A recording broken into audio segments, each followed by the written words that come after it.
আর এই লোকটার সাথে আমার বিলটা বদলে ফেললাম।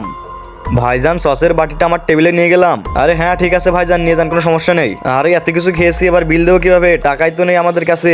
আরে বন্ধু চিন্তা করিস না, আমাদের কিছু টাকা দিতে হবে না। ওই লোকটার সাথে বিলটা বদলে ফেলেছি, কিন্তু ওনার সাথে বিল বদলে আমাদের কি লাভ হবে? সেই তো টাকাই দিতে হবে। আরে বোকা, ও মাত্র 1 কাপ চা খেয়েছে, তাই ওর সাথে বিলটা বদলে ফেলেছি। আমাদের টাকা কম দিতে হবে, আর আমরা 3000 টাকা খেয়েছি।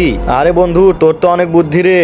হ্যাঁ হ্যাঁ ঠিকই বলেছিস, ওর মাথায় তো আসলে অনেক বুদ্ধি। আরে দেখতে হবে না আমি কে? কি ব্যাপার স্যার, 1 ঘন্টা ধরে বিল পে করার জন্য বিল দিয়ে গেলাম, এখনো বিল কেন দিচ্ছেন না? আরে তুমি কাকে গরম দেখাচ্ছ? 1 ঘন্টা ধরে মানে আমরা কত টাকা খেয়েছি? সব টাকা দিও, সমস্যা নেই, কিন্তু এগুলো একটু পরিষ্কার করে রেখো। তোমাকে 100 টাকা টিপস দিয়ে যাবো যাওয়ার সময়। হ্যাঁ ঠিক আছে স্যার, কোনো সমস্যা নেই, কিন্তু আপনাদের বিলটা কি দেখেছেন? হ্যাঁ দেখেছি। কয় টাকা আর বিল এসেছে? তুমি বিলটা নাও, চলো ম্যানেজারের কাছে গিয়ে আমি বিল পে করে দিচ্ছি। চলো বন্ধুরা।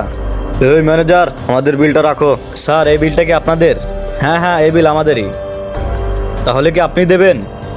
আরে হ্যাঁ হ্যাঁ রে বাবা, বিলটা আমি দেবো। কত হয়েছে? তুমি বিলটা রাখো। হ্যাঁ